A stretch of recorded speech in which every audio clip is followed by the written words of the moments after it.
everyone, and in today's session we will be talking about the economics of buying a mobile phone. In the last video, as I already told you, that we'll be starting with the series where we are going to analyze and understand that what is the economics behind all those actions and daily activities which we are dealing with. So today we are going to talk about that when we buy a mobile phone, what is actually behind it. Though we don't know at times, but it's the opportunity cost, utility, diminishing marginal utility, and consumer surplus, which is actually impacting our decision to make a purchase for mobile phone. So let's understand it in detail. First thing that we need to understand that what is the aspect when we go out to purchase a mobile phone. We look for number of options, and based on that we make a final decision, the one which we like. So this is actually called opportunity cost. What is an opportunity cost?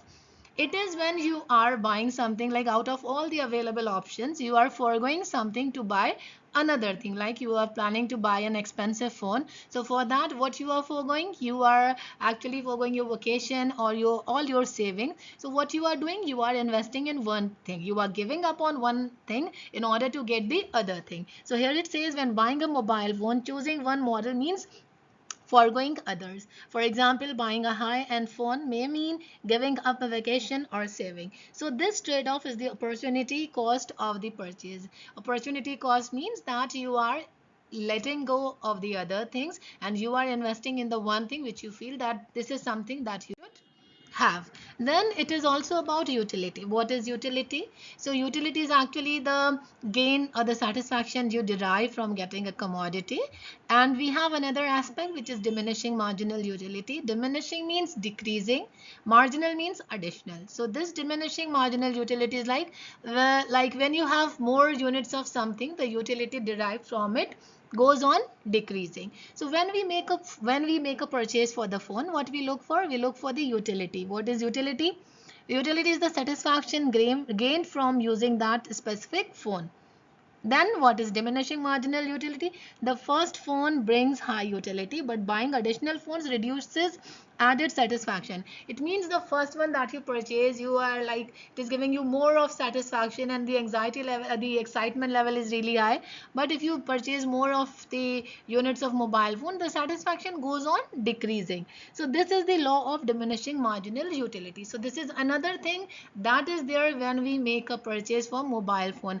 Even we know it or we don't know it, this is the economics that runs behind it. Then we have consumer surplus. What is consumer surplus? It is actually the difference between what a consumer is willing to pay and what they actually pay. So this is the difference between them. So to understand it in a better way, let's have a look at the example. If someone is willing to pay $1,200 for a phone but buys it for $900, so the consumer surplus is $300. Why this 300 is a surplus? Because the consumer is ready to buy for $1,200, but he get it for less, so still he is having the surplus of 300. So this is what we call it as consumer surplus. At times we make a mind that we are going to make a purchase of mobile phone for like 50,000, and then when we go and we purchase it for 40,000. So this 10,000, the amount that you are ready to pay and the purchase and the amount at which you have purchased the mobile phone, the gap or the difference between the two will be called as the consumer surplus. Now what is the other thing that we have to look into, which is the brand value versus substitute goods? What is the brand value? It is the name, it is the brand of the phone. Like for example, iPhones, they are highly priced because of the brand value and the service and the quality they have.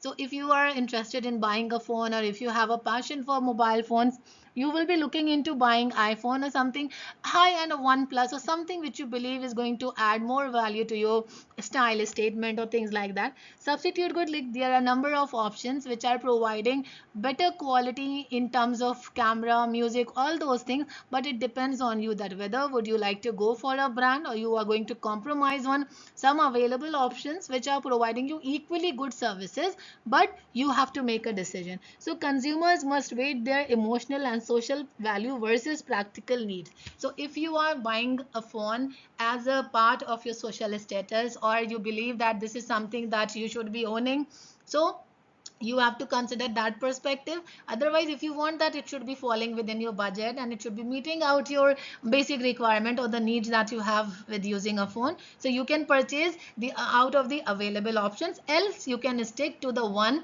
which it satisfies your emotional satisfaction or the emotional contentment or the social contentment.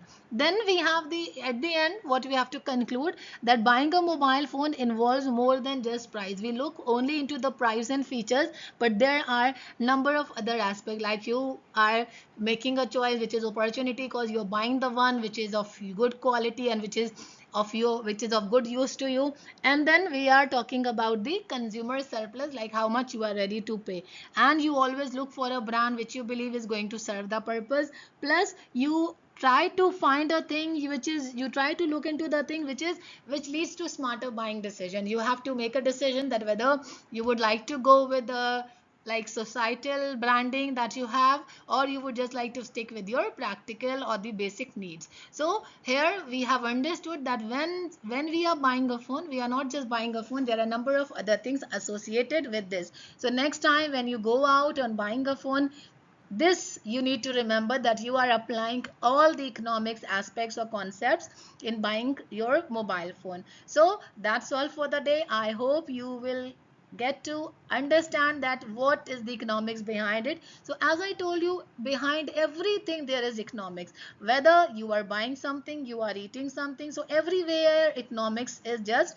around. We just need an eye to look into that. So I will be trying to bring out all the concepts. I will be trying to bring out all the things which is happening around and how it is connected with economics. So on this note, I would just like to end this session today. Hope you all have a great learning experience. See you all in the next session. Thank you everybody for joining. Hope you all have a great learning experience.